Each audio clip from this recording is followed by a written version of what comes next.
Ang unang sulat ni Pablo sa mga taga-Korinto, unang kabanata.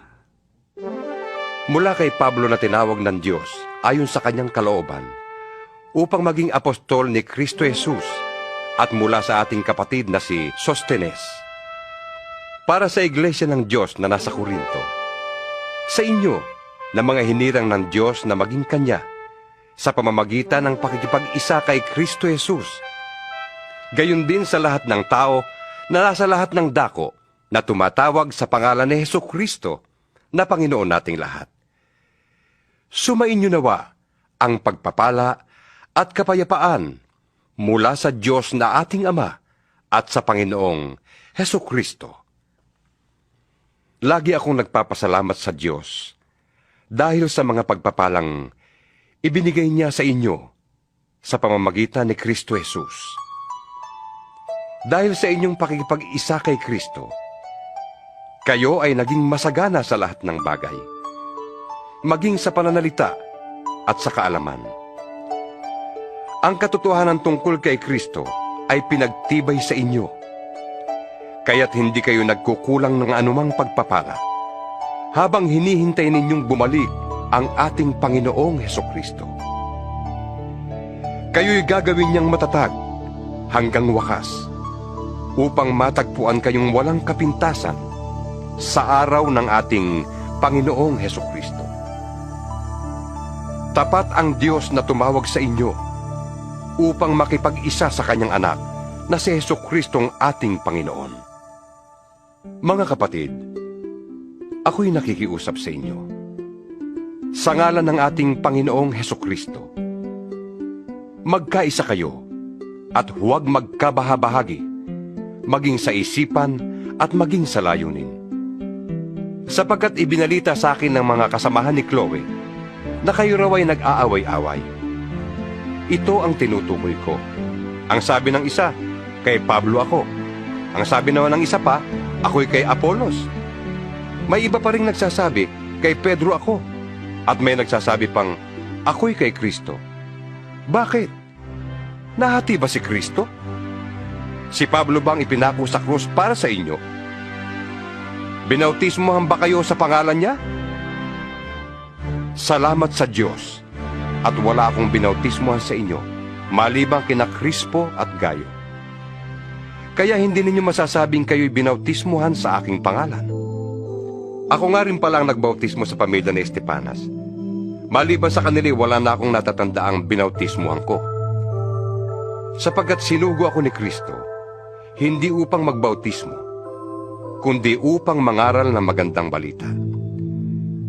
Ipinangaral ko nga ito, ngunit hindi sa pamamagitan ng pananalitang batay sa karunungan ng tao, nang sa gayon ay hindi mawalan ng kabuluhan ang pagkamatay ni Kristo sa krus. Ang aral tungkol sa pagkamatay ni Kristo sa krus ay kahangalan para sa mga taong naliligaw ng landas. Ngunit sa ating mga naliligtas, ito'y kapangyarihan ng Diyos. Sapagkat nasusulat, sisirain ko ang karunungan ng marurunong at gagawin kong walang saysay ang katalinuhan ng matatalino. Ano ngayon ang kabuluhan ng marurunong, ng mga tagapagturo ng kautusan, ng mauhusay na debatista sa daigdig na ito? Ipinapakita ng Diyos na ang karunungan ng sanlibutan ito ay kahangalan lamang. Sapagkat ayon sa karunungan ng Diyos, hindi niya pinahintulutang siya'y makilala ng tao sa pamamagitan ng kanilang karunungan. Sa halip, minarapat niyang iligtas ang mga nagpapasakop sa kanya sa pamamagitan ng magandang balita na aming ipinapangaral, na sa tingin ng iba'y isang kahangalan. Ang mga Hudyo'y humihingi ng himala bilang katunayan. Karunungan naman ang hinahanap ng mga Griego. Ngunit, ang ipinapangaral namin ay si Kristong ipinako sa krus, na para sa mga Hudyo'y isang katitisuran at para sa mga Hintil ay isang kahangalan. Subalit, sa mga tinawag ng Diyos, maging Hudyo at Griego, si Kristo ang kapangyarihan at karunungan ng Diyos. sapagkat ang inaakala nilang kahangalan ng Diyos ay karunungang higit pa sa karunungan ng tao. At ang inaakala nilang kahinaan ng Diyos ay kalakasang higit pa sa kalakasan ng tao. Mga kapatid, alalahanin ninyo ang inyong katayuan noong kayo'y tawagin ng Diyos. Iilan lamang sa inyo ang matatawag na marurunong, makapangyarihan at maharlika sa paningin ng tao. Pinili ng Diyos ang itinuturing ng tao na mga hangal upang hiyain ang marurunong, at pinili niyang itinuturing ng tao na mahihina upang hiyain ang malalakas. Pinili niya ang mga itinuturing na hamak, walang halaga at walang kabuluhan sa sanlibutan ito, upang gawing walang saysay ang pinapahalagahan ng sanlibutan. Kaya't walang makakapagmalaki sa harap ng Diyos. Sa Kanya nagmula ang buhay na taglay ninyo, dahil sa pakikipag-isa ninyo kay Kristo Jesus, na siyang ginawang karunungan natin. Sa pamamagitan din niya, tayo'y pinawalang sala ng Diyos, ginawang banal at iniligtas. Kaya nga, tulad ng sinasabi sa kasulatan, ang Panginoon ang dapat ipagmalaki ng sinumang ibig magmalaki. Ikalawang kabanata. Mga kapatid, nang ako'y pumunta riyan, ipinahayag ko sa inyo ang lihim na plano ng Diyos, ngunit hindi sa pamamagitan ng kahusayan ng pananalita o ng malawak na karunungan. Sapagkat noong ako'y nariyan, ipinasya kong wala akong ipapangaral sa inyo, kundi si Hesukristo na ipinako sa krus. Kaya't ako'y nanghihina at nanginginig sa takot nang humarap sa inyo. Ang pananalita ko at pangangaral ay hindi sa pamamagitan ng pangungusap na batay sa karunungan ng tao, kundi sa pamamagitan ng patotoo ng kapangyarihan ng Espiritu, upang ang inyong pananampalataya ay maging ayon sa kapangyarihan ng Diyos at hindi sa karunungan ng tao. Sa mga matatag na sa buhay espiritual, ay nangangaral kami ng salita ng karunungan. Subalit, hindi karunungan ng sanlibutan ito o ng mga tagapamahala sa mundong ito na ang kapangyarihan ay lilipas. Ang ipinapahayag namin ay ang lihim na karunungan ng Diyos na hindi nahayag noong una, ngunit itinalaga na niya para sa ating ikaluluwalhati bago palikhain ang sanlibutan. Walang isa man sa mga tagapamahala sa daigdig na ito ang nakaunawa sa karunungang yon, sapagkat kung naunawaan nila yon, ay hindi sana nila ipinako sa krus ang dakilang Panginoon. Ganito ang sinasabi ng kasulatan: hindi pa nakikita ng mata o naririnig ng tainga, ni hindi pa rin sumasagi sa isip ng tao ang mga inihanda ng Diyos para sa mga umiibig sa Kanya. Subalit ito'y inihayag na ng Diyos sa atin sa pamamagitan ng Espiritong nakakasaliksik ng lahat ng bagay, maging ang pinakamalalim na layunin ng Diyos. Walang nakakaalam sa iniisip ng isang tao, maliban sa kanyang sariling espiritu. Gayon din naman, walang nakakaalam sa mga iniisip ng Diyos, maliban sa Espiritu ng Diyos. Ang tinanggap natin ay hindi ang espiritu ng sanlibutan, kundi ang Espiritu ng Diyos, upang maunawaan natin ang mga kaloob niya sa atin. Sa mga nagtataglay ng Espiritu, ang ipinapaliwanag namin mga katotohanang espiritual. Ang ginagamit namin ay mga pananalitang turo ng Espiritu, at hindi ayon sa karunungan ng tao. Sapagkat ang taong di nagtataglay ng Espiritu ay ayaw tumanggap ng mga kaloob mula sa Espiritu ng Diyos. Para sa kanila, kahangalan ang mga yon at di nila nauunawaan. Sapagkat ang mga bagay na espiritual ay mauunawaan lamang sa paraang espiritual. Nauunawaan ng taong nagtataglay ng espiritu ang kahalagahan ng bawat bagay.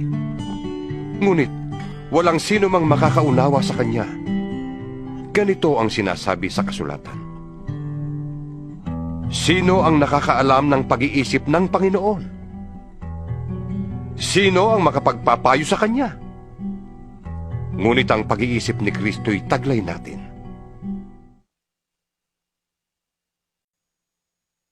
Ikatlong kabanata.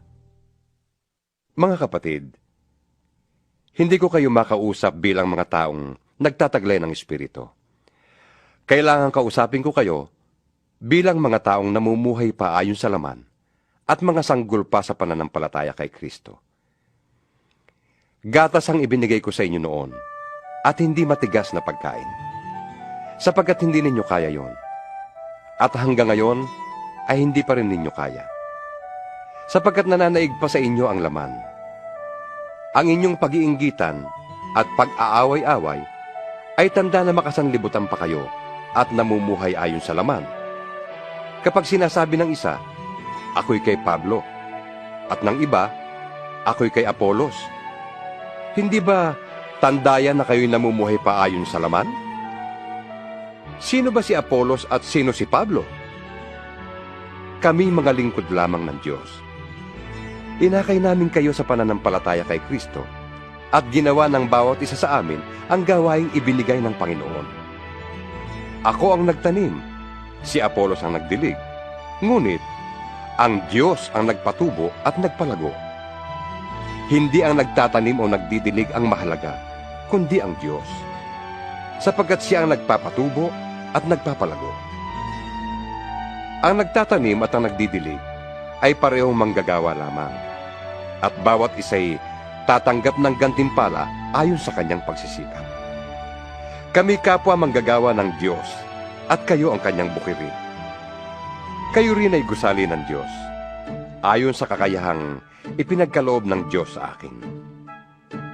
Inilagay ko ang pundasyon, tulad ng isang mahusay na tagapagtayo. Iba naman ang nagpapatuloy sa pagtatayo ng gusali. Ngunit dapat, maging maingat ang bawat nagtatayo, sapagkat wala nang ibang pundasyong maaaring ilagay liban sa nailagay na. Walang iba kundi si Jesucristo. May nagtatayo na gumagamit ng ginto, pilak, o mahalagang bato. Meron namang gumagamit ng kahoy, damo, o dayami.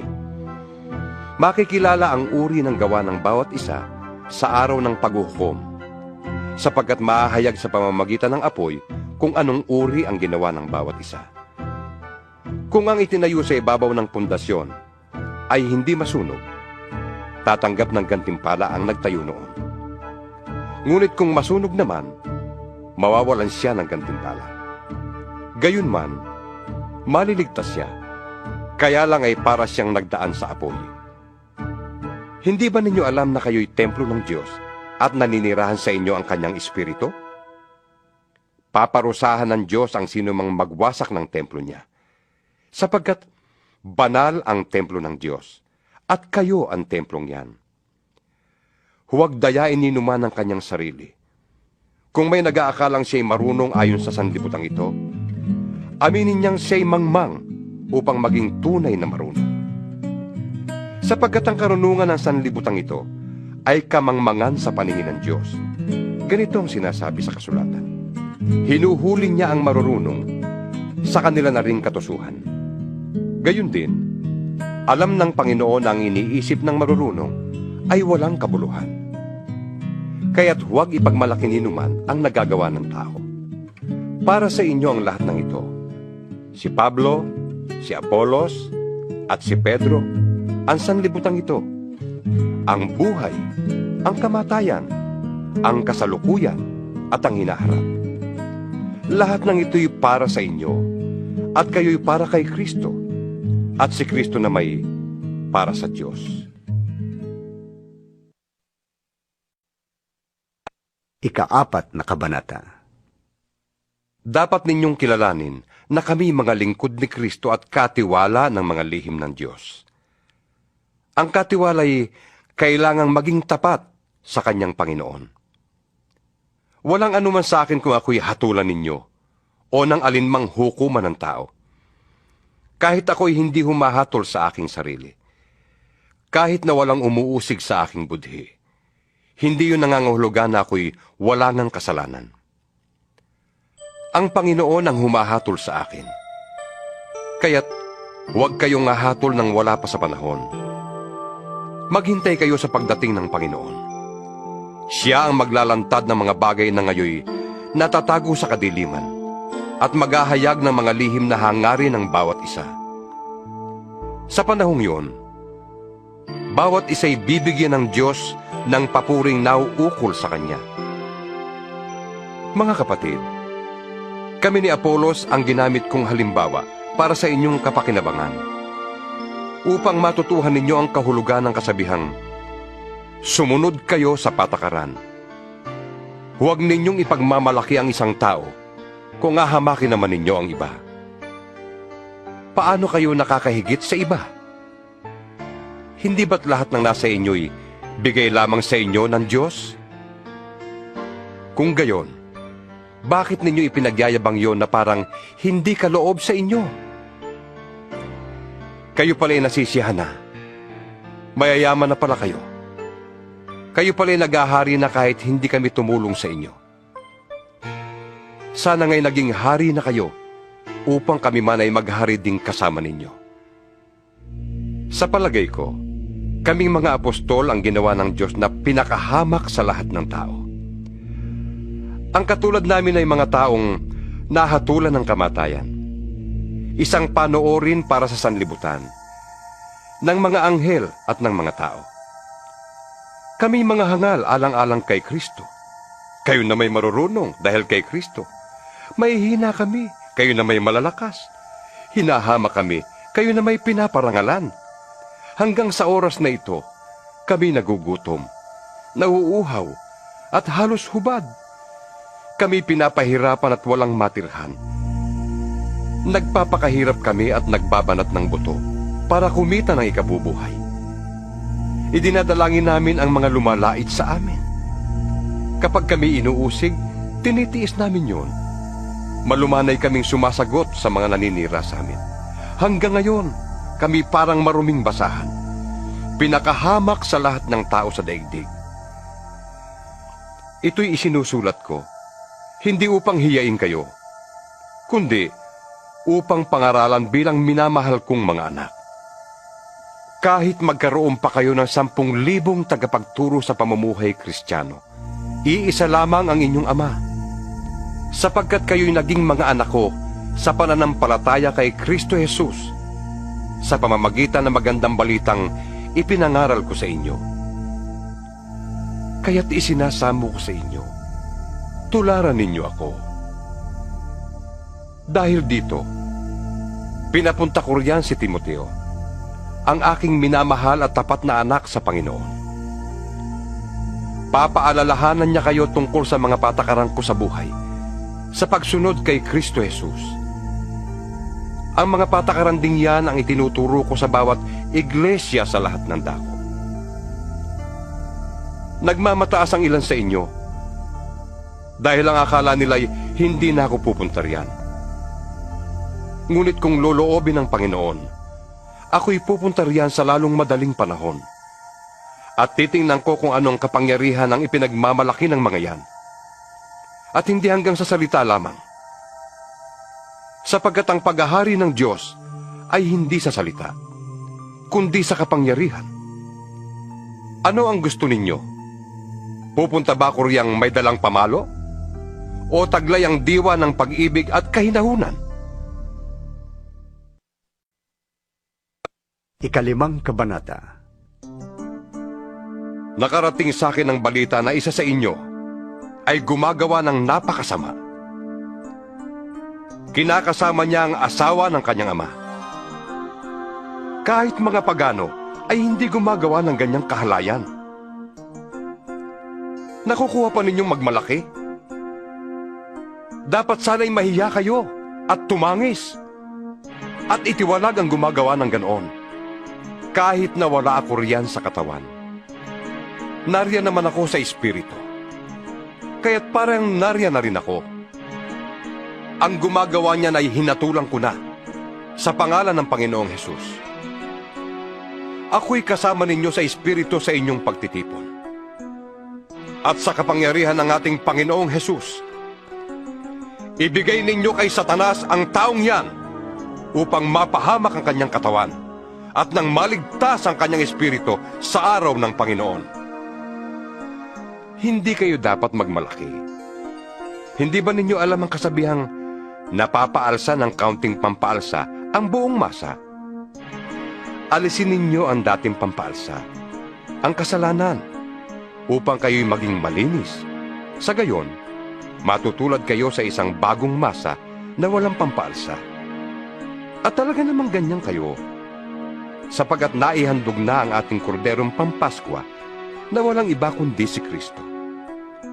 Kaya't ipagdiwang natin ang Paskwa, hindi sa pamamagitan ng tinapay na may dating pampaalsa na sagisag ng kasamaan at kahalayan, kundi sa pamamagitan ng tinapay na walang pampaalsa, ang tinapay ng kalinisan at katapatan. Sinabi ko sa aking sulat na huwag kayong makikisama sa mga nakikiapid. Hindi mga paganong nakikiapid, sakim, magnanakaw, o sumasamba sa Diyos-Diyosan ang tinutukoy ko. Sapagkat para sila'y maiwasan, kakailanganin ninyong umalis sa mundong ito. Ang tinutukoy ko na huwag ninyong pakikisamahan ay ang nagsasabing sila'y Kristiyano, ngunit nakikiapid, sakim, sumasamba sa Diyos-Diyosan, nanlalait, naglalasing, at nagnanakaw. Ni huwag kayong makikisalo sa ganyang uri ng tao. Kung sa bagay, wala akong karapatang humatol sa mga hindi Kristiyano. Ang Diyos ang hahatol sa kanila. Hindi ba ang mga nasa loob ng iglesia ang dapat ninyong hatulan? Sabi nga sa kasulatan, itiwalag ninyo ang masamang kasamahan ninyo.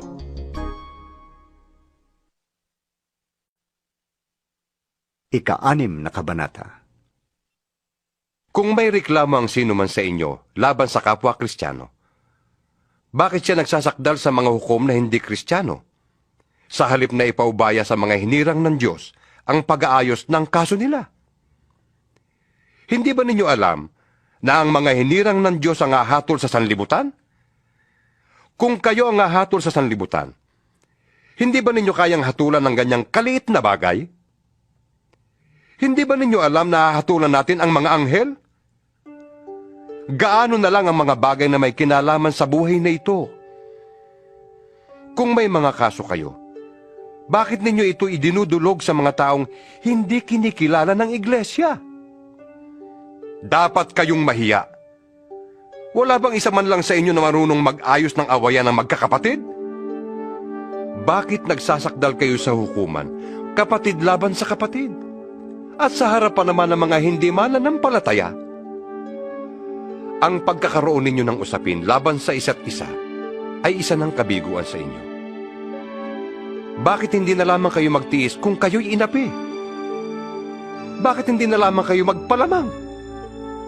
Subalit kayo pa ang nangaapi at nandaraya, kahit sa iba ninyong mga kapatid sa pananampalataya. Hindi ba ninyo alam na ang mga makasalanan ay walang bahagi sa kaharian ng Diyos? Huwag ninyong dayain ang inyong sarili. Ang mga nakikiapid, sumasamba sa Diyos-Diyosan, nangangalunya, nakikipagtalik sa kapwa lalaki o kapwa babae, nagnanakaw, sakim, naglalasing, nanlalait ng kapwa o nandaraya, ay walang bahagi sa kaharian ng Diyos. Ganyan ang ilan sa inyo noon. Subalit kayo'y nilinis na sa inyong mga kasalanan at ginawa kayong banal ng Diyos. Pinawalang sala na rin kayo sa pangalan ng Panginoong Hesukristo at sa pamamagitan ng Espiritu ng ating Diyos. May magsasabi, malaya akong gumawa ng kahit ano. Ngunit ang sagot ko naman ay hindi lahat ng bagay ay nakakabuti. Maaari ko rin sabihin, maaari akong gumawa ng kahit ano. ngunit hindi ako magpapaalipin sa anumang bagay. Sasabihin naman ng iba, ang pagkain ay para sa tiyan, at ang tiyan ay sa pagkain. Totoo yan. Ngunit parehong sisirain ng Diyos ang mga ito. Ang katawan ay hindi para sa pakikiapid, kundi para sa paglilingkod sa Panginoon. At ang Panginoon naman ang nag-aalaga sa katawan. Muling binuhay ng Diyos ang Panginoon, at tayo man ay muling bubuhayin sa pamamagitan ng kanyang kapangyarihan. Hindi ba ninyo alam na kayo'y mga bahagi ng katawan ni Kristo? Kukunin ko ba ang bahagi ng katawan ni Kristo upang gawing bahagi ng katawan ng isang masamang babae? Hindi maaari yan. Hindi ba ninyo alam na nagiging isa ang katawan ng masamang babae at nang nakikipagtalik sa kanya? Sapagkat sinasabi sa kasulatan, silang dalawa'y magiging isa. Ang nakikipag-isa naman sa Panginoon ay nagiging kaisa niya sa Espiritu. Huwag kayong makikiapid. Sa ibang kasalanang ginagawa ng tao ay hindi nadudungisan ng katawan niya. Ngunit ang nakikiapid ay nagkakasala laban sa sarili niyang katawan. Hindi ba ninyo alam na ang inyong katawan ay templo ng Espiritu Santong nasa inyo at ibinigay sa inyo ng Diyos? Ang inyong katawan ay hindi na talagang inyo, kundi sa Diyos. Tinubos niya kayo ng malaking halaga, kaya't gamitin ninyo ang inyong katawan upang maparangalan ang Diyos. Ikapitong Kabanata. Tungkol naman sa nilalaman ng inyong sulat, sinasabi ko sa inyo na mabuti sa isang lalaki ang huwag mag-asawa. Ngunit, para maiwasan ang pakikiapid, bawat lalaki o babae ay dapat magkaroon ng sariling asawa. Dapat tuparin ng lalaki ang tungkulin niya sa kanyang asawa, at gayon din naman ang babae, sapagkat hindi na ang babae ang may karapatan sa sarili niyang katawan, kundi ang kanyang asawa. Gayon din naman, hindi na ang lalaki ang may karapatan sa sarili niyang katawan, kundi ang kanyang asawa. Huwag ninyong ipagkakait ang inyong sarili sa isa't isa, malibang pagkasunduan ninyong huwag munang magsiping upang maiyukol ninyo ang panahon sa pananalangin. Ngunit pagkatapos, magsiping na uli kayo upang hindi kayo matukso ni Satanas dahil sa hindi na kayo makapagpigil. Ang sinabi ko'y hindi utos, kundi pag-unawa sa inyong kalagayan. Ibig ko sanang ang bawat isa ay makatulad ko. Ngunit may kanya-kanyang kaloob mula sa Diyos at ang mga ito'y hindi pare-pareho. Ito naman ang masasabi ko sa mga walang asawa at sa mga byuda. Mabuti pa sa kanila ang manatiling walang asawa, tulad ko. Ngunit, kung hindi sila makapagpigil sa sarili, mag-asawa sila. Mas mabuti ang mag-asawa kaysa mag-apoy sa matinding pagnanasa. Ito naman ang iniuutos sa mga may asawa. Hindi mula sa akin, kundi mula sa Panginoon. Huwag makipaghiwalay ang babae sa kanyang asawa. Ngunit, kung siya hihiwalay, manatili siyang walang asawa, o kaya'y muling makipagkasundo sa kanyang asawa. At huwag namang hihiwalayan ng lalaki ang kanyang asawa. Sa iba naman, ito ang sinasabi ko. Ako ang nagsasabi at hindi ang Panginoon. Kung ang isang lalaking sumasampalataya ay may asawang di sumasampalataya at ibig nitong patuloy na makisama sa kanya, huwag niya itong hiwalayan. Kung ang isang babaeng sumasampalataya ay may asawang di sumasampalataya at ibig ng lalaking magpatuloy ng pakikisama sa kanya, huwag siyang makipaghiwalay. Sapagkat ang lalaking hindi sumasampalataya ay nagiging katanggap-tanggap din sa Diyos sa pamamagitan ng kanyang asawa. At ang babaeng hindi sumasampalataya ay nagiging katanggap-tanggap sa Diyos sa pamamagitan ng kanyang asawa. Kung hindi gayon, ay hindi magiging malinis sa paningin ng Diyos ang kanilang mga anak. Ngunit, ang totoo, ang mga ito ay katanggap-tanggap sa Diyos. Kung ibig namang humiwalay ng asawang hindi sumasampalataya sa kanyang asawang sumasampalataya, hayaan ninyo siyang humiwalay. Sa gayong mga pagkakataon, ang inihiwalayan ay malaya na, sapagkat tinawag kayo ng Diyos upang mamuhay ng mapayapa. Anong malay ninyo, mga babae? Baka kayo ang maging kasangkapan sa ikaliligtas ng inyong asawa. At kayong mga lalaki, anong malay ninyo? Baka kayo ang maging kasangkapan sa ikaliligtas ng inyong asawa. Mamuhay ang bawat isa ayon sa ipinagkaloob sa kanya ng Panginoon. At magpatuloy sa dati niyang kalagayan noong siya'y tawagin ng Diyos. Ito ang itinuturo ko sa lahat ng iglesia. Kung ang isang lalaki ay tuli nang siya'y tawagin ng Diyos, huwag niyang alisin ang mga tanda ng pagiging tuli. At kung hindi naman, huwag na siyang patuli. Hindi mahalaga ang pagiging tuli o hindi tuli. Ang mahalaga'y ang pagsunod sa mga utos ng Diyos. Manatili ang bawat isa sa dating kalagayan niya sa buhay nang siya'y tawagin ng Diyos. Ikaw ba'y alipin nang tawagin ng Diyos? Huwag mong intindihin yon. Ngunit kung may pagkakataon kang lumaya, samantalahin mo. Ang isang alipin noong tawagin ng Panginoon ay malaya na dahil sa Panginoon. Gayon din naman, ang taong malaya nang siya'y tawagin ni Kristo ay naging alipin ni Kristo. Malaking halaga ang itinubo sa inyo ng Diyos. Huwag kayong paalipin sa mga tao. Mga kapatid, anuman ang kalagayan ninyo sa buhay nang kayo'y tawagin, manatili kayo sa pakikiisa sa Diyos. Tungkol naman sa mga walang asawa, wala akong maibibigay na utos mula sa Panginoon. Ngunit, magbibigay ako ng aking kuro-kuro bilang isang taong mapagkakatiwalaan, sapagkat kinahabagan ako ng Panginoon.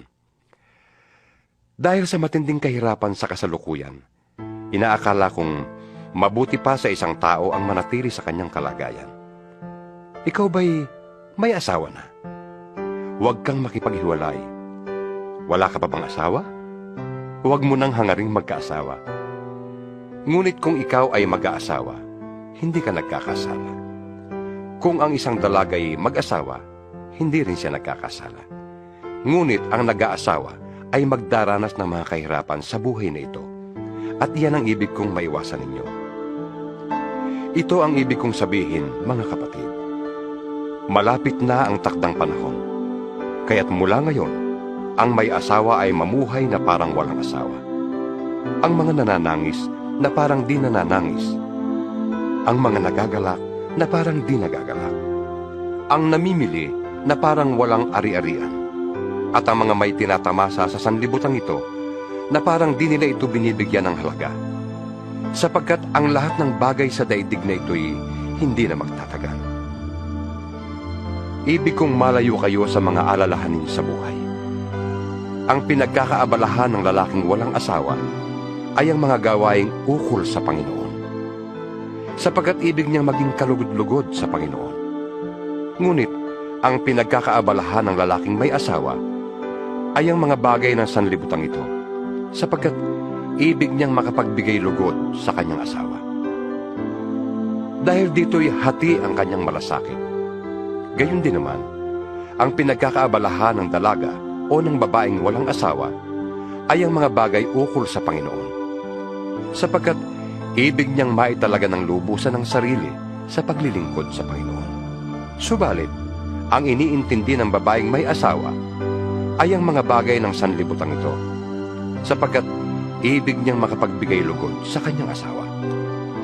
Sinasabi ko ito upang matulungan kayo. Hindi ko kayo hinihigpitan.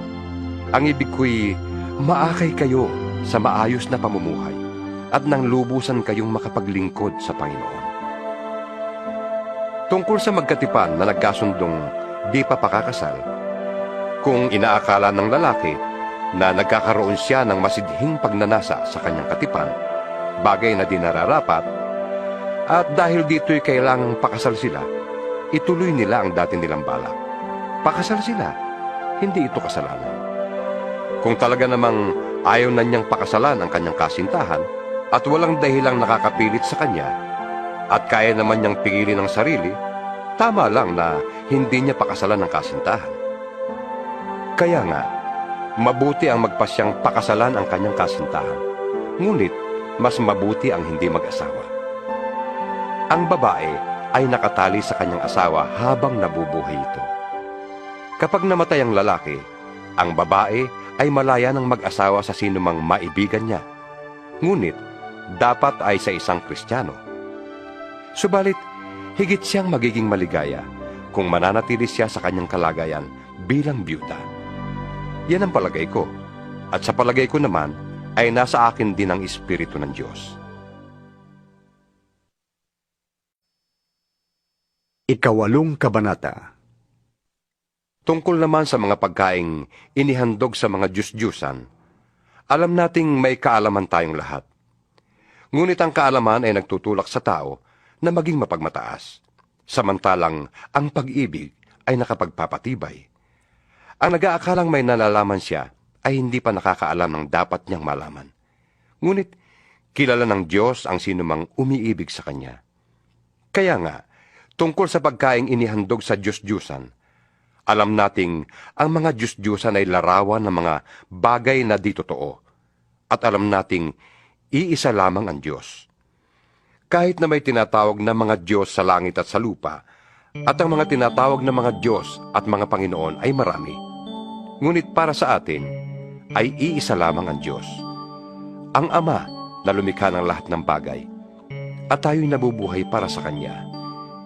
Iisa ang Panginoon, si Hesukristo, at sa pamamagitan niya'y nilikha ang lahat ng bagay, at sa pamamagitan din niya'y nabubuhay tayo.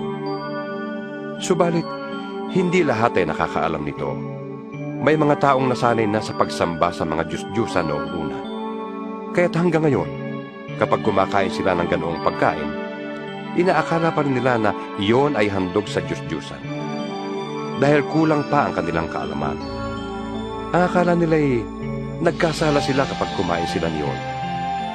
Ang pagkain ay walang kinalaman sa katayuan natin sa harap ng Diyos. Walang mawawala sa atin kung hindi tayo kumain ng ganoong pagkain. At wala rin kabutihang maidudulot sa atin kung kumain man tayo niyan. Ngunit mag-ingat kayo. Baka ang paggamit ninyo ng kalayaang kumain ng anumang pagkain ay maging sanhi ng pagkakasala ng mahihina pa sa pananampalataya. Kung ikaw na may sapat na kaalaman ay kumakain sa loob ng templo ng mga Diyos-Diyusan at makita ka ng mahina pa sa pananampalataya, hindi kaya siya mabuyong kumain niyon kahit inihandog sa Diyos-Diyusan? Dahil sa inaakala mong kaalaman, ay napapahamak ang iyong mahinang kapatid na tinubos din ang kamatayan ni Kristo. Sa ganoong paraan, nagkakasala kayo kay Kristo sapagkat itinulak ninyo sa pagkakasala ang inyong kapatid at itinatanim ninyo sa kanyang isipan ang maling paniniwala. Kaya nga, kung dahil sa pagkain ng karne ay magkakasala ang aking kapatid, hindi na ako kakain iyon upang hindi siya magkasala. Ikasyam na kabanata. Hindi ba ako malaya? Hindi ba ako apostol? Hindi ba't nakita ko si Jesus na ating Panginoon? Hindi ba kayo ang bunga ng aking paglilingkod sa Kanya? Kung ayaw mang kilalanin ng iba ang aking pagka-apostol, kayo'y dapat kumilala sa akin. Kayo ang katibayang ako'y apostol nga ng Panginoon. Ito ang sagot ko sa mga pumupuna sa akin. Wala ba kaming karapatang tustusan ng iglesia sa aming pangangailangan? Wala ba kaming karapatang magsama ng asawang Kristiyano, tulad ng ginagawa ng ibang mga apostol at ng mga kapatid ng Panginoon, at gayon din ni Pedro? Kami lamang ba ni Bernabe walang karapatang tumigil sa paghahanap buhay? Ang kawal ba ang gagastos para sa kanyang sariling pangangailangan habang naglilingkod siya? Sinong taong nagtatanim ng ubas at di nakikinabang sa mga bunga nito? Sinong pastol ang nag-aalaga ng tupa at di nakikinabang sa gatas nito? Ang sinasabi ko ay hindi na babatay sa ginagawa lamang ng tao. Ganoon din ang sinasabi ng kautusan. Nasusulat sa kautusan ni Moises, huwag mong bubusalan ang baka habang ginagamit ito para mahiwalay ang butil ng palay sa mga uhay. Mga baka nga kaya ang inaalala ng Diyos? Hindi ba tayo ang tinutukoy niya? Alang-alang sa atin kaya yun isinulat. Sapagkat ang magsasakang nag-aararo at ang naghihiwalay ng mga butil sa uhay ay gumagawa sa pag-asang may kaparte sila sa aanihin. Naghasi kami sa inyo ng pagpapalang espiritual. Malaking bagay ba naman kung umani kami ng mga material na pakinabang mula sa inyo? Kung ang iba'y may ganitong karapatan, lalo na kami. Ngunit hindi namin ginamit ang karapatang ito. Tiniis namin ang lahat upang hindi kami maging hadlang sa magandang balita tungkol kay Kristo. Hindi ba ninyo alam na ang mga naglilingkod sa templo ay tumatanggap ng pagkain mula sa templo? At ang mga naglilingkod sa dambana ay may bahagi sa mga handog na nasa dambana. Sa ganyan ding paraan, ipinag-uutos ng Panginoon na ang mga nangangaral na magandang balita ay dapat kumuha ng ikabubuhay sa pamamagitan ng magandang balita. Ngunit hindi ko ginamit ang alinman sa mga karapatang ito. At hindi ko kayo sinusulatan ngayon upang hinga ng tulong. Iibigin ko pang mamatay kaysa mawala sa akin ang bagay na may pagmamalaki ko. Hindi ngayon nangangaral ako ng magandang balita, ay maaari na akong magmalaki. Yan ay tungkuling iniatang sa akin. Sumpain ako kung hindi ko ipangaral ang magandang balita. Kung ginagawa ko ito ng kusang loob, ako'y may maaasahang kabayaran. Ngunit ginagawa ko ito bilang pagtupad sa tungkuling ipinagkatiwala sa akin ng Diyos. Ano ngayon ang aking kabayaran? Ang maipangaral ko ng walang bayad ang magandang balita, at ang hindi ko pag-angkin ng karapatang nauukol sa akin bilang tagapangaral. Malaya ako at di alipin ni numan. Ngunit nagpaalipin ako sa lahat upang makahikayat ako ng mas marami sa Panginoon. Sa piling ng mga Hudyo, ako'y namumuhay tulad ng isang Hudyo upang mahikayat ko sila. Kahit na hindi ako saklaw ng kautusan, nagpailalim ako rito alang-alang sa mga nasa ilalim ng kautusan upang mailapit ko sila sa Diyos. Sa piling naman ng mga hintil na hindi saklaw ng kautusan ni Moises, ako'y naging parang hintil upang sila'y mahikayat ko rin. Hindi ito nangangahulugang hindi ko sinusunod ang mga utos ng Diyos, sapagkat ako'y nasa ilalim ng kautusan ni Kristo. Sa piling ng mahihina sa pananampalataya, ako'y naging parang mahina rin, upang mahikayat ko sila. Ako'y nakibagay sa lahat ng tao, upang sa lahat ng paraan ay makapagligtas ako ng kahit ilan man lamang. Ginagawa ko ang lahat ng ito alang-alang sa magandang balita, upang makabahagi ako sa mga pagpapala nito. Alam ninyo na ang mga kalahok sa paligsahan ay tumatakbong lahat.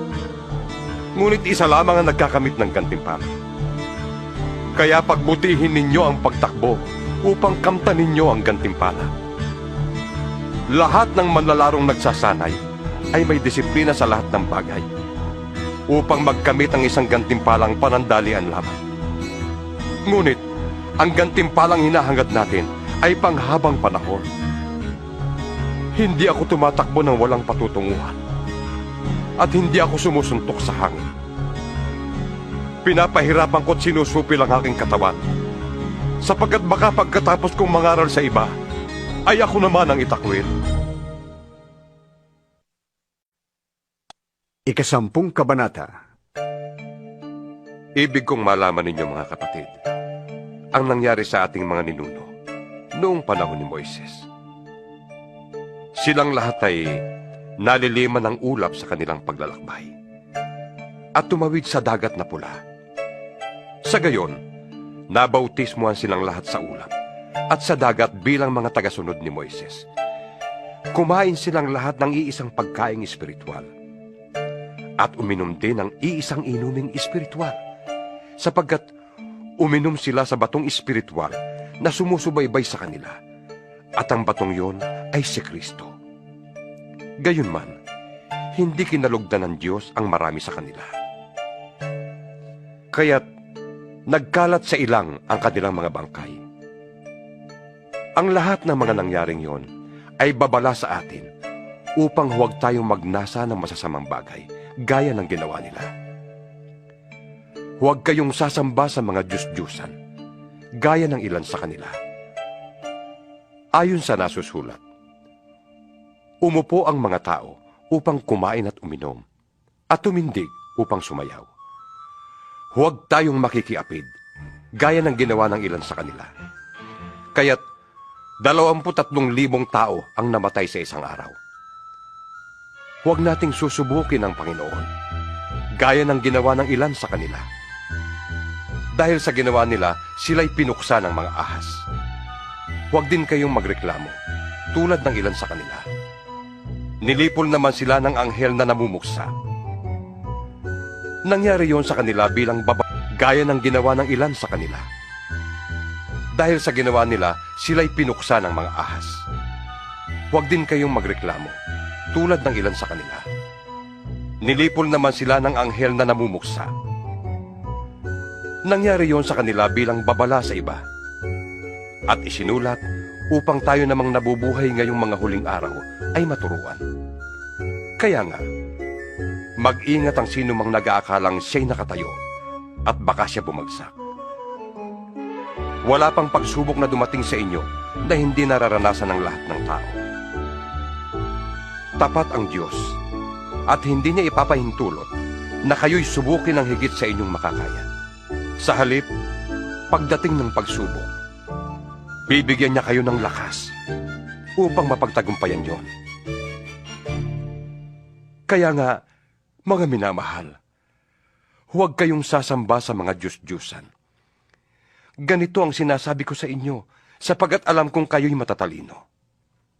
Kayo na ang humatol. Hindi ba't ang pag-inom natin sa kopa ng pagpapala na ating ipinagpapasalamat ay pakikibahagi sa dugo ni Kristo? At ang pagkain natin ng tinapay na ating pinuputol-putol ay pakikibahagi naman sa kanyang katawan? Kaya nga, yamang iisa lamang ang tinapay, tayo'y iisang katawan kahit na marami tayo, sapagkat nagsasalo-salo tayo sa iisang tinapay. Tingnan ninyo ang bansang Israel. Hindi ba't ang mga kumakain ng mga handog ay nakikiisa sa ginagawa sa dambana? Anong ibig kong sabihin? Sinasabi ko bang ang Diyos-Diyusan o ang pagkaing inihandog sa mga Diyos-Diyusan ay may kabuluhan? Hindi. Ang ibig kong sabihin, ang mga pagano ay nag-aalay ng kanilang handog sa mga demonyo, hindi sa Diyos, at ayokong maging kaisa kayo ng mga demonyo. Hindi kayo makakainom sa kopa ng Panginoon at sa kopa ng mga demonyo. Hindi kayo maaaring makisalo sa hapag ng Panginoon at sa hapag ng mga demonyo. Ibig ba nating malibugho ang Panginoon? Sa akala kaya ninyo mas makapangyarihan tayo kaysa sa Kanya? Meron namang magsasabi, malaya akong gumawa ng anuman, ngunit hindi lahat ay nakakabuti. Malaya akong gumawa ng anuman, ngunit hindi lahat ay nakakatulong. Huwag ang sariling kapakanan ang hanapin ninyo, kundi ang sa iba. Kumain kayo ng anumang nabibili sa tindahan ng karne, at huwag nang magtanong pa upang hindi magulo ang inyong budhi. Sapagkat sinasabi ng kasulatan, ang lupa at ang lahat ng naroroon ay sa Panginoon.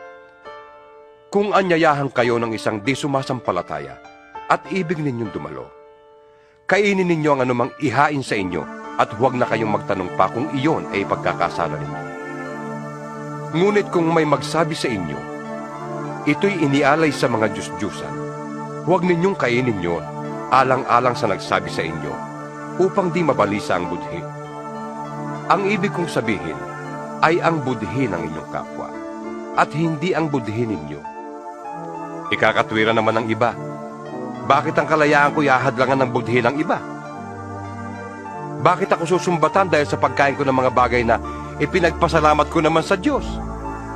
Kaya nga, kung kayo'y kumakain o umiinom, o anuman ang ginagawa ninyo, gawin ninyo ang lahat sa ikararangal ng Diyos. Huwag kayong maging sanhi ng pagkakasala ninyo ng mga Hudyo, ng mga Hintil, o ng mga kaanib sa Iglesia ng Diyos. Kundi, tularan ninyo ang ginagawa ko. Sinisikap kong mabigyang kasiyahan ng lahat ng tao sa bawat ginagawa ko.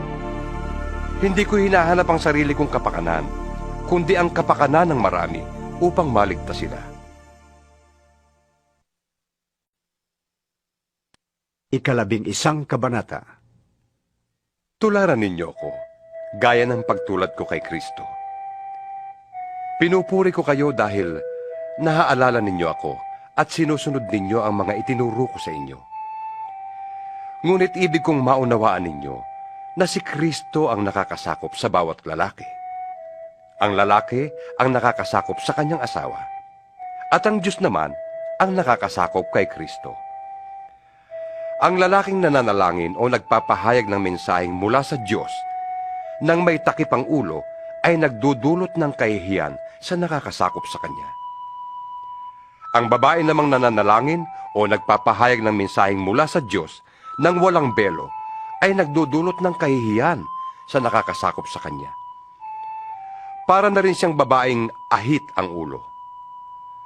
Kung ayaw magbelo ang isang babae, magpaahit na siya ng buhok. Yamang kahiya-hiya sa babae ang magpaahit o magpagupit ng buhok. Dapat siyang magbelo. Hindi dapat magbelo ang lalaki dahil siya larawan at karangalan ng Diyos. Ngunit ang babae ay karangalan ng lalaki, sapagkat hindi mula sa babae ang lalaki, kundi ang babae ang nagmula sa lalaki. At hindi rin nilalang ang lalaki para sa babae, kundi ang babae ang nilalang para sa lalaki. Alang-alang sa mga anghel, dapat magbelo ang babae bilang tanda na siya'y nasasakop ng kanyang asawa. Gayunman, sa paningin ng Panginoon ay kailangan ng babae ang lalaki at kailangan din naman ng lalaki ang babae.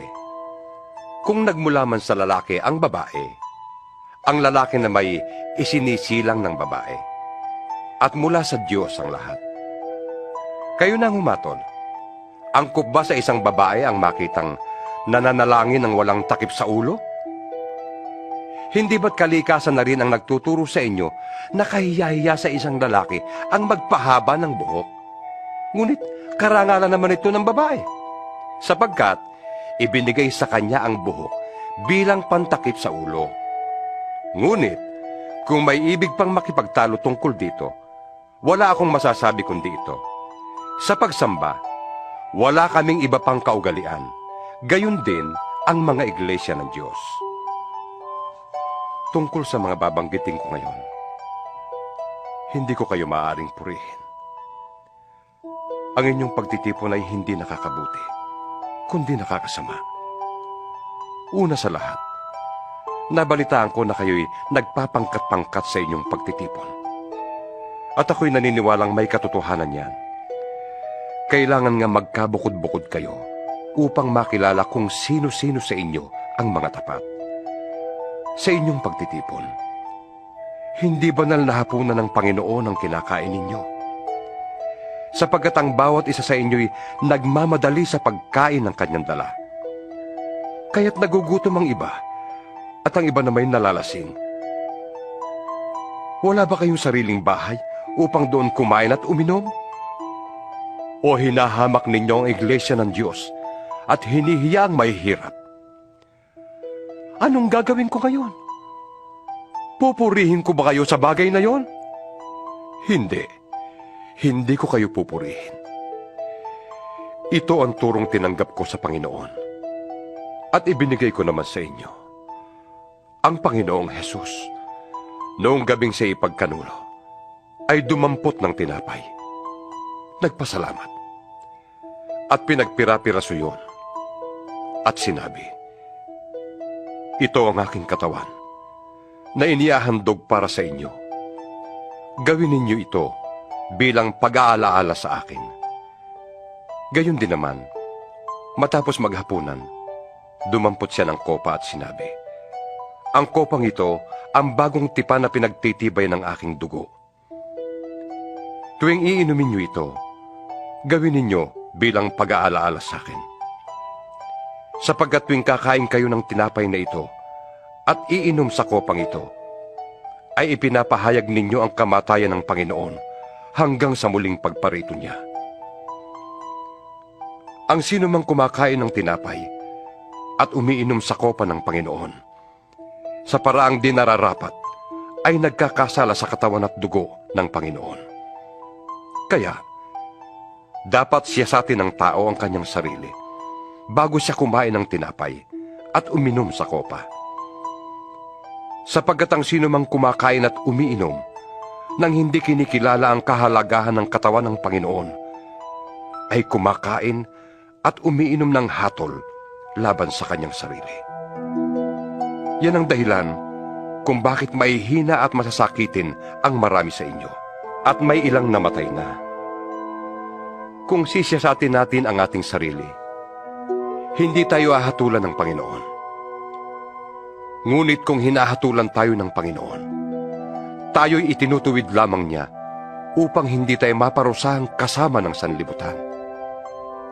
Kaya nga, mga kapatid, kapag nagkakatipon kayo upang kumain, maghintayan kayo. Kung may nagugutom, kumain na muna siya sa bahay upang hindi humantong sa hatol na kaparusahan ang inyong pagtitipon. Tungkol naman sa ibang mga bagay, saka ko naayusin pagdating ko riyan.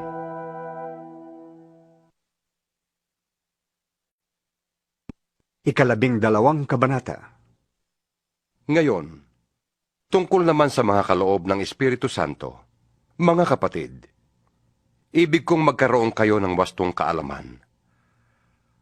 Alam ninyo na noong hindi pa kayo sumasampalataya, kayo'y napapaniwala sa kung ano-anong mga Diyos-Diyusan na di naman nakakapagsalita.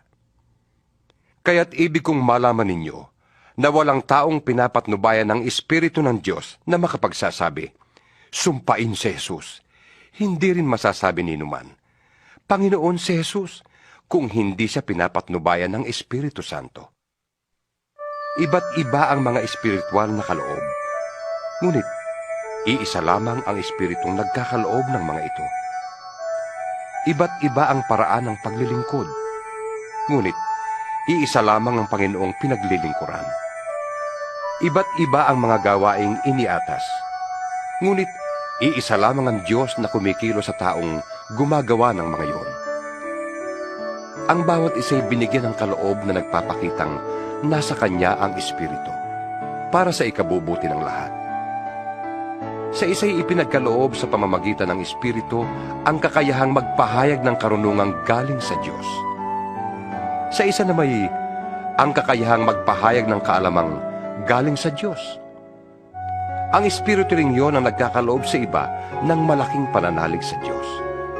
At sa iba'y ang kapangyarihang magpagaling sa mga may sakit.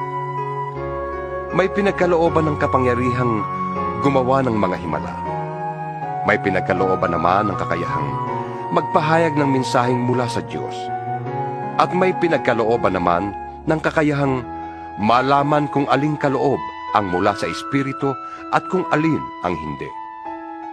May pinagkalooban ng kakayahang magsalita sa kakaibang mga wika. At sa iba naman, ang magpaliwanag niyon. Ngunit, isang Espiritu lamang ang gumagawa ng lahat ng ito at namamahagi ng iba't ibang kaloob sa bawat isa, ayon sa kanyang ipinasya. Si Kristo'y tulad ng isang katawan na may maraming bahagi. Kahit na binubuo ng iba't ibang bahagi, ay iisa pa ring katawan. Tayong lahat, maging Hudyo o Hintil, alipin man o malaya, ay binautismuhan sa iisang Espiritu upang maging isang katawan. Tayong lahat ay pinainom sa iisang Espiritu. Ang katawan ay binubuo ng maraming bahagi at hindi ng iisang bahagi lamang. Kung sasabihin ng paa, "Hindi ako kamay, kaya't hindi ako bahagi ng katawan." Hindi na nga ba ito bahagi ng katawan? Kung sasabihin ng tainga, "Hindi ako mata, kaya't hindi ako bahagi ng katawan."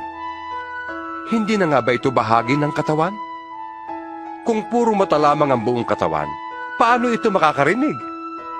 Kung puro tenga lamang ang buong katawan, paano ito makakaamoy? Subalit inilagay ng Diyos ang bawat bahagi ng katawan ayon sa kanyang pagpapasya. Kung ang lahat ng bahagi ay pare-pareho, hindi yan maituturing na katawan. Ngunit ang totoo'y marami ang mga bahagi, ngunit bumubuo lamang ng iisang katawan. Hindi rin naman masasabi ng mata sa kamay, "Hindi kita kailangan," ni ng ulo sa mga paa, hindi ko kayo kailangan. Sa katunayan, ang mga bahaging parang mahihina ang siya pang kailangan. Ang mga bahagi ng katawan na inaakala nating hindi gaanong kapuri-puri ay pinag-uukulan ng higit na pag-aalaga. Ang mga bahaging hindi likas na maganda ay siya nating higit na iniingatan. Hindi na ito kailangang gawin sa mga bahaging sadyang maganda.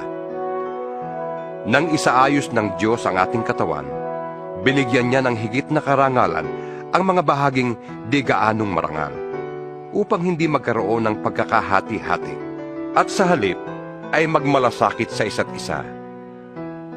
Kung nasasaktan ang isang bahagi, nasasaktan ang lahat. Kung pinaparangalan ang isang bahagi, nagagalak ang lahat.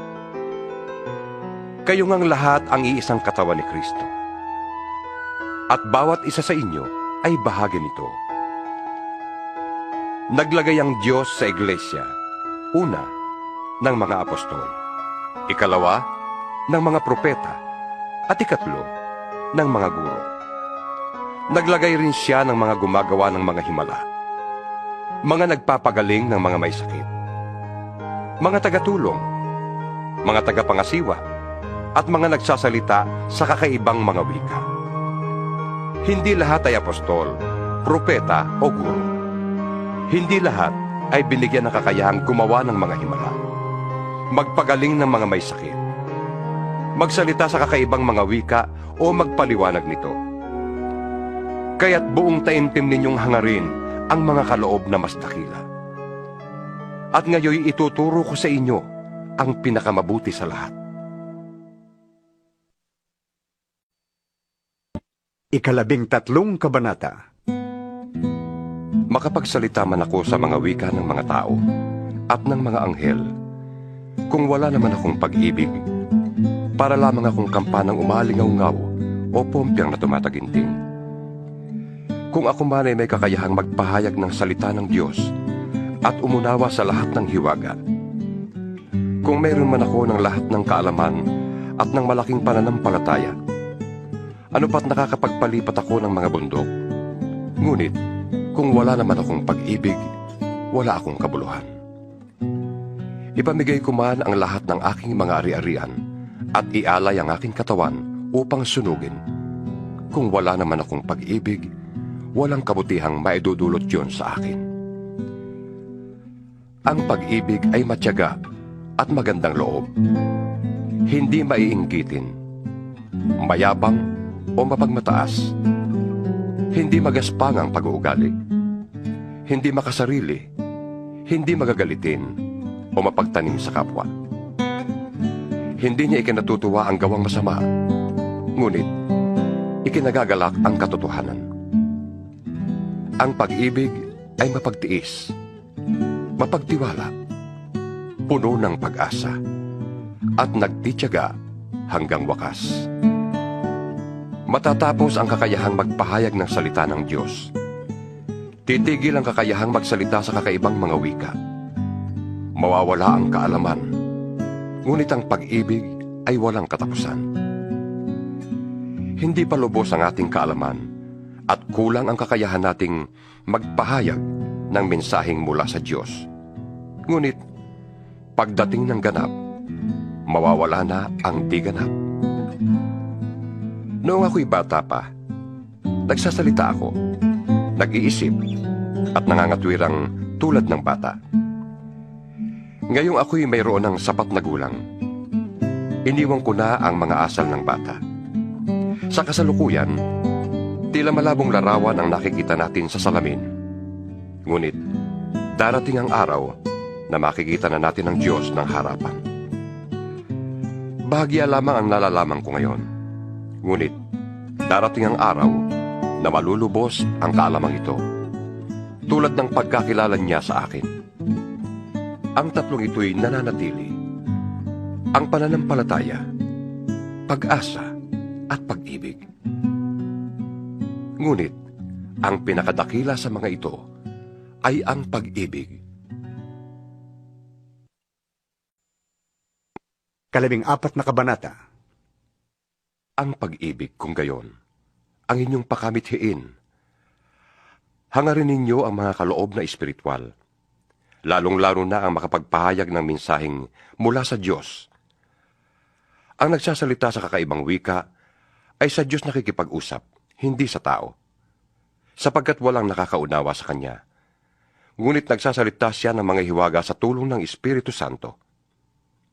Sa kabilang dako, ang nagpapahayag naman ng mensaheng mula sa Diyos ay nagsasalita sa mga tao upang patibayin ang kanilang pananampalataya, palakasin ang kanilang loob at sila'y aliwin. Ang sariling pamumuhay espiritual ang pinapaunlad ng nagsasalita ng kakaibang wika. Ngunit ang iglesia ang pinapaunlad na nagpapahayag ng mensaheng mula sa Diyos. Ibig ko sanang kayong lahat ay makapagsalita ng kakaibang wika. Ngunit higit na ibig kong kayo'y makapagpahayag ng mensaheng mula sa Diyos. Higit na mahalaga ang nagpapahayag ng mensaheng mula sa Diyos kaysa nagsasalita sa kakaibang mga wika. Maliban na lamang kung may magpapaliwanag ng kanyang sinasabi upang makatulong sa pag-unlad ng iglesia. Kaya, mga kapatid, kung pumunta man ako riyan at magsalita sa inyo sa kakaibang mga wika, ano ang mapapakinabang ninyo sa akin? Wala.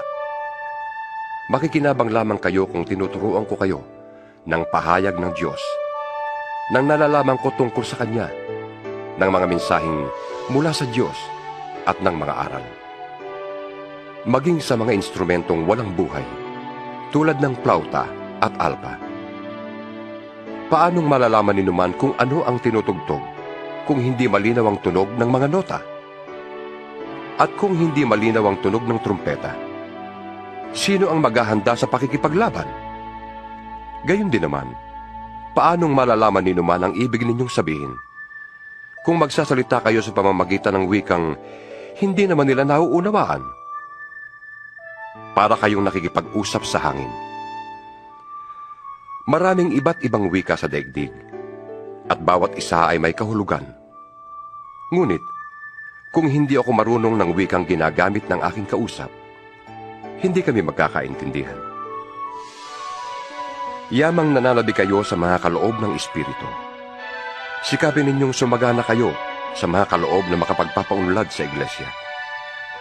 Dahil dito, kailangang ipanalangin na nagsasalita sa kakaibang mga wika na bigyan din siya ng kaloob na makapagpaliwanag nito. Kung nananalangin ako sa wikang yan, nananalangin nga ang aking espiritu, ngunit walang pakinabang ang aking pag-iisip. Ano ang dapat kong gawin? Mananalangin ako sa pamamagitan ng aking espiritu, ngunit gagamitin ko rin ang aking pag-iisip sa aking pananalangin. Ako'y aawit sa pamamagitan ng espiritu, ngunit gagamitin ko rin ang aking pag-iisip sa aking pag-awit. Kung nagpapasalamat ka sa Diyos sa pamamagitan ng espiritu lamang, paanong makakapagsabi ng amen ang isang taong naroroon kung hindi niya nauunawaan ang iyong sinasabi? Mabuti ang iyong pagpapasalamat, ngunit hindi nakakatulong sa pag-unlad ng buhay espiritual ng iba. Nagpapasalamat ako sa Diyos sapagkat ako'y nakakapagsalita sa kakaibang mga wika, higit kaysa sa inyong lahat. Ngunit sa pagtitipon ng iglesia, ibig ko pang magsalita ng 5 katagang mauunawaan at makakapagturo sa iba, kaysa libu-libong salitang wala namang nakakaunawa. Mga kapatid, huwag kayong maging isip bata. Maging tulad kayo ng mga batang walang malay kung tungkol sa kasamaan. Ngunit sa inyong pangunawa, maging tulad kayo ng matatanda. Ganito ang nakasulat sa kautusan. Sinabi ng Panginoon, magsasalita ako sa bayang ito sa pamamagitan ng mga taong may ibang wika, sa pamamagitan ng labi ng mga banyaga, ngunit hindi pa rin nila ako pakikinggan. Kung gayon, ang kaloob na makapagsalita sa kakaibang mga wika ay isang tanda para sa mga di sumasampalataya, hindi sa mga sumasampalataya. Ngunit, ang kaloob na makapagpahayag ng mensaheng mula sa Diyos ay tanda para sa mga sumasampalataya, hindi sa mga di sumasampalataya. Kung sa pagtitipon ng iglesia ay nagsasalita ng kakaibang mga wika ang lahat, at may dumating na mga taong di nakakaunawa o di sumasampalataya, hindi kaya nila sasabihin, sira ang ulo ninyo? Ngunit, kung ang lahat ay nagpapahayag ng mensaheng mula sa Diyos, at dumating doon ang isang di nakakaunawa o di sumasampalataya, makikilala niyang siya'y makasalanan. Madarama ang kanyang tunay na kalagayan, at malalaman niya ang mga lihim ng kanyang puso. Kaya't luluhod siya, sasamba sa Diyos, at sasabihin, talagang ang Diyos ay nasa inyo. Ano ngayon ang ibig sabihin ng lahat ng iyon, mga kapatid? Kung sa inyong pagtitipon ay may umaawit, may nagtuturo, may naghahayag ng kalooban ng Diyos, may nagsasalita sa kakaibang mga wika, at mayroon namang nagpapaliwanag noon, gawin ninyo ang lahat ng yan sa ikauunlad ng iglesia. Kung may magsasalita sa kakaibang mga wika, sapat na ang 2 o 3. Hali-halili sila, at kailangang may magpapaliwanag ng kanilang sinasabi. Ngunit kung walang magpapaliwanag, manahimik na lamang ang bawat isa at makipag-usap ng sarilinan sa Diyos. Hayaang magsalita ang 2 o 3 tao na tumanggap ng kaloob na makapagpahayag ng mensaheng mula sa Diyos. At timbangin naman ng iba ang mga sinasabi nila. At kung ang isa sa mga nakaupo roon ay tumanggap ng pahayag mula sa Diyos, tumigil muna ang nagsasalita. Sapagkat kayong lahat ay maaaring isa-isang magpahayag ng mensaheng mula sa Diyos upang matuto ang lahat at mapalakas ang loob nila. Ang kaloob na pagpapahayag ng mensaheng mula sa Diyos ay dapat napipigil ng tumanggap ng kaloob na yon. Sapagkat ang Diyos ay di nalulugod sa kaguluhan, kundi sa kaayusan at kapayapaan.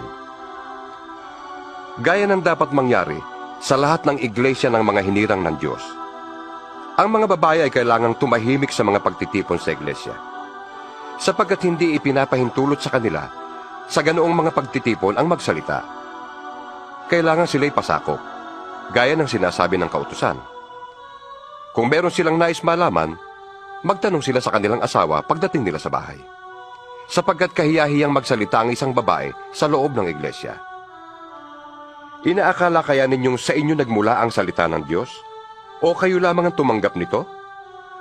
Kung inaakala ninyo man na siya'y tumanggap ng pahayag mula sa Diyos o anumang kaloob ng Espiritu, dapat niyang kilalanin na ang isinusulat ko sa inyo ay utos ng Panginoon.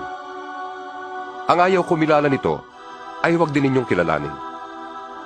Kaya, mga kapatid, gawin ninyong hangarin na makapagpahayag ng mensaheng mula sa Diyos. Ngunit, huwag naman ninyong ipagbawal ang pagsasalita sa kakaibang mga wika. Kaya lang, gawin ninyo ang lahat ng bagay sa wasto at maayos na paraan.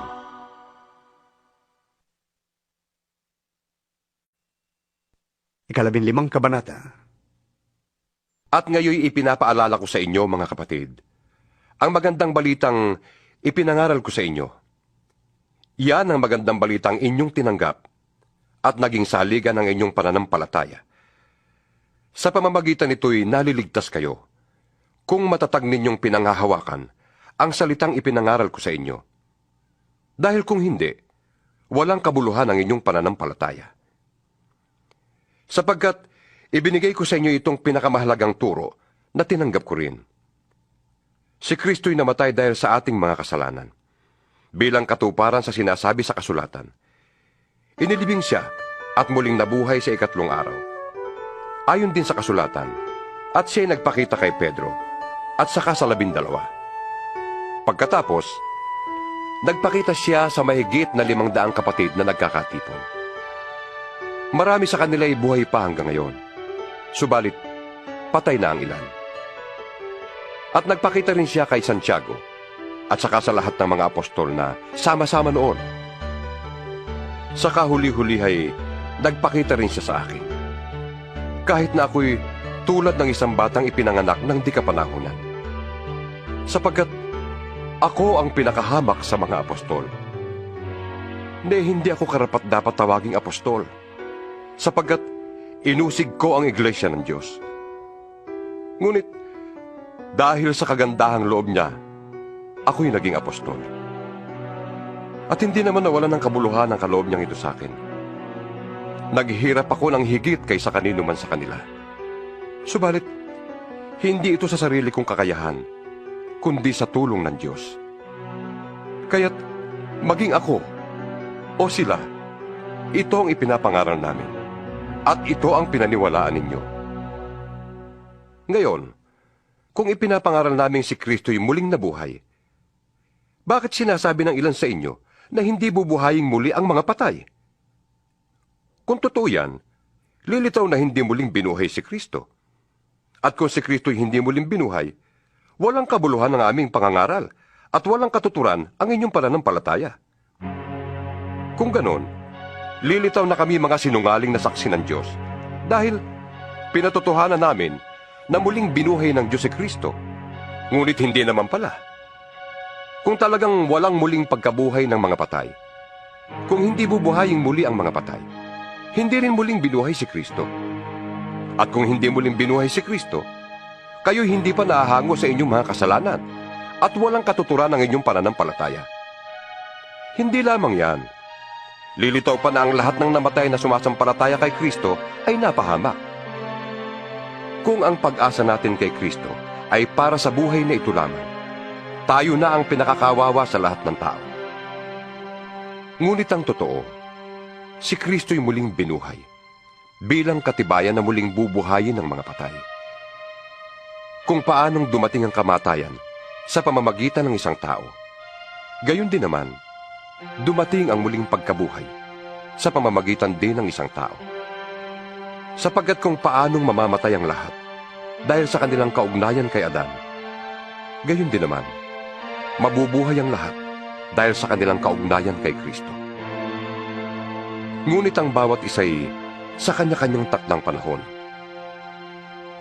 Si Kristo ang pinakauna sa lahat. Pagkatapos, ang mga kay Kristo sa panahon ng pagparito niya. At darating ang wakas, kapag naibigay na ni Kristo ang kaharian sa Diyos Ama, pagkatapos niyang malupig ang lahat ng paghahari, pamahalaan at kapangyarihan.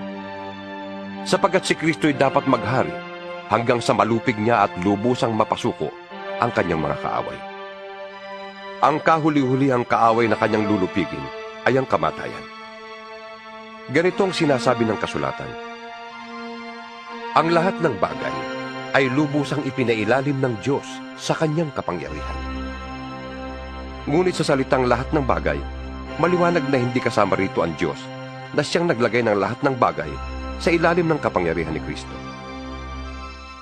At kapag ang lahat ay nasa ilalim na ng kapangyarihan ni Kristo, ang anak naman ang papailalim sa kapangyarihan ng Diyos, na naglagay ng lahat ng bagay sa ilalim ng kapangyarihan niya. Sa gayon, lubusang maghahari ang Diyos sa lahat. Kung hindi gayon, ano ang halaga ng pagpapabautismo ng mga tao para sa mga patay? Kung talagang hindi bubuhayin muli ang mga patay, bakit pa nagpapabautismo ang mga tao alang-alang sa kanila? At bakit pa kami nalalagay sa panganib sa lahat ng oras? Walang araw na di ako nabibingit sa kamatayan. Mga kapatid, sinasabi ko ito sapagkat ikinarangal ko kayo alang-alang kay Kristo Jesus na ating Panginoon. Kung ang pakikipaglabang ko sa mababangis na kaaway sa Epeso ay para sa tao lamang, ano ang mapapala ko? Kung hindi rin lamang bubuhaying muli ang mga patay, mabuti pa isundin natin ang kasabihang ito: kumain tayo at uminom, sapagkat bukas tayo'y mamamatay.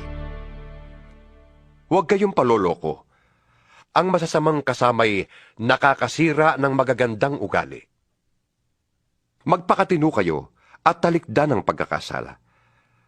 Ang iba sa inyo'y mali ang pagkakakilala sa Diyos. Sinasabi ko ito upang mapahiya kayo.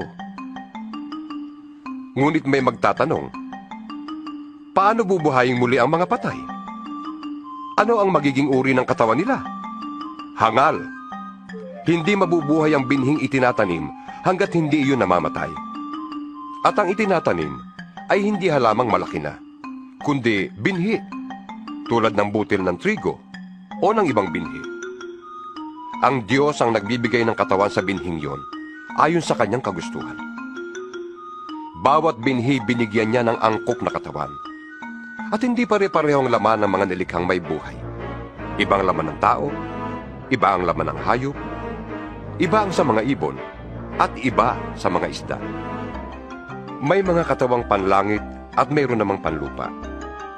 Iba ang gandang panlupa at iba ang gandang panlangit.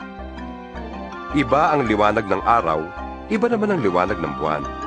At iba rin ang liwanag ng mga bituin, sapagkat maging ang mga bituin ay magkakaiba ang liwanag. Ganyan din sa muling pagkabuhay. Ang katawang inilibing ay mabubulok, ngunit di mabubulok kailanman ang katawang muling binuhay. Pangit at mahina ng ilibing, maganda't malakas pag muling nabuhay. Inilibing na katawang panlupa, muling mabubuhay na katawang panlangit. Kung may katawang panlupa, mayroon ding katawang panlangit. Ganitong sinasabi sa kasulatan. Ang unang tao, si Adan, ay nilikhang binigyan ng buhay. Ang huling Adan ay espiritong nagbibigay buhay. Ngunit, hindi nauna ang panlangit. Ang panlupa muna, bago ang panlangit. Ang unang Adan ay mula sa lupa, sapagkat nilikha siya sa alabok. Ang pangalawang Adan ay mula sa langit. Ang katawang panlupa ay katulad ng nagmula sa lupa. Ang katawang panlangit ay katulad ng nagmula sa langit. Kung paanong tayo naging katulad ng taong nagmula sa lupa, matutulad din tayo sa taong nanggaling sa langit. Ito ang ibig kong sabihin, mga kapatid. Ang binubuo ng laman at dugo ay hindi maaaring makabahagi sa kaharian ng Diyos. At ang katawang panlupa ay di maaaring magmana ng buhay na walang hanggan. Isang hiwaga ang sinasabi ko sa inyo. Hindi lahat tayo ay mamamatay, ngunit lahat tayo ay babaguhin. Sa isang sandali, sa isang kisap mata, kasabay ng huling pag-ihip ng trumpeta. Sapagkat sa pagtunog ng trumpeta, ang mga patay ay muling bubuhayin at di na muling mamamatay. Babaguhin tayong lahat. Ang ating katawang nabubulok ay dapat mapalitan ng hindi nabubulok. At ang katawang namamatay ay dapat mapalitan ng katawang hindi namamatay. Kapag ang nabubulok ay napalitan na ng di nabubulok, at ang may kamatayan ay napalitan na ng walang kamatayan, matutupad na ang sinasabi sa kasulatan. Nalupig na ang kamatayan, ganap na ang tagumpay. Nasaan o kamatayan ang iyong tagumpay? Nasaan o kamatayan ang iyong kamandag? Ang kamandag ng kamatayan ay ang kasalanan. At ang lakas ng kasalanan ay nagmumula sa kautusan. Magpasalamat tayo sa Diyos, sapagkat tayo'y binibigyan niya ng tagumpay sa pamamagitan ng ating Panginoong Hesukristo. Kaya nga, mga minamahal kong kapatid, magpakatatag kayo at huwag matinag. Maging masipag kayo sa paglilingkod sa Panginoon. Yamang alam ninyong hindi masasayang ang inyong paghihirap para sa Kanya. 16 na kabanata. Tungkol naman sa tulong para sa mga kapatid sa Judea, gawin ninyo yon, ayon sa sinabi ko sa mga iglesia sa Galacia. Tuwing araw ng linggo, magbukod na ang lahat ng isang bahagi ng kanyang kinikita at ipunin yon upang huwag nang manghingi ng abuloy pagpunta ko riyan. Pagdating ko riyan, bibigyan ko ng sulat ang mga taong pipiliin ninyo upang magdala ng inyong tulong sa Jerusalem. At kung kailangan pumunta rin ako, sasama ako sa kanila. Pupunta ako diyan pagkagaling ko sa Macedonia, sapagkat binabala kong dumaan doon.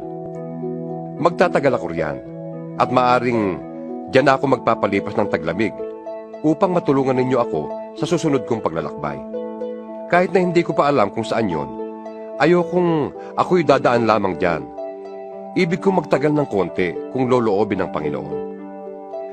Titigil ako sa Epeso hanggang sa araw ng Pentecostes, dahil may magandang pagkakataon dito para sa paglilingkod, kahit na maraming humahadlang. Pagdating dyan ni Timoteo, Ipadama ninyo ang inyong pagtanggap sa Kanya upang mapanatag ang Kanyang kalooban, sapagkat siya'y tulad kong naglilingkod sa Panginoon. Huwag niyo siyang hamakin.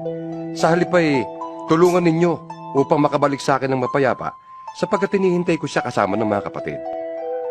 Tungkol naman sa ating kapatid na si Apolos, kinausap ko siyang mabuti na dalawin kayo, kasama ng ibang mga kapatid. Ngunit hindi pa siya makakapunta ngayon. Saka na siya dadalaw sa inyo kapag nagkaroon ng pagkakataon. Maging handa kayo at magpakatatag sa inyong pananampalataya. Maging matapang kayo at magpakatibay. Ang lahat ng ginagawa ninyo'y gawin ninyo ng may pagmamahal. Mga kapatid, alam ninyong ang sambahayan ni Estepanas ang unang nakakilala sa Panginoon sa Akaya, at itinalaga nila ang kanilang sarili sa paglilingkod sa mga hinirang ng Diyos. Nakikiusap ako sa inyo na kayo'y pasakop sa mga tulad nila at sa sino mang kasama nilang nagpapakahirap sa paglilingkod. Nagagalak ako sa pagdating ni na Estepanas, Fortunato at Akayko, sapagkat ginagawa nilang hindi ninyo magawa para sa akin. Silang nagpasigla sa akin, gayon din sa inyo. Pahalagahan ninyo ang ganitong uri ng mga tao. Kinukumusta kayo ng mga iglesia sa Asya. Kinukumusta rin kayo ni na Aquila at Priscilla at ng mga kapatid na nagtitipon sa kanilang bahay sa pangalan ng Panginoon. Kinukumusta rin kayo ng lahat ng kapatid dito. Magbatian kayo bilang magkakapatid kay Kristo. Ako mismong si Pablo ang sumusulat ng pagbating ito. Sumpain ang sinumang walang pag-ibig sa Panginoon. Maranatha, sana'y dumating ka na, Panginoon. Sumain niyo nawa ang pagpapala ng Panginoong Hesus. Sumain niyong lahat ang aking pagmamahal sa pangalan ni Kristo Jesus.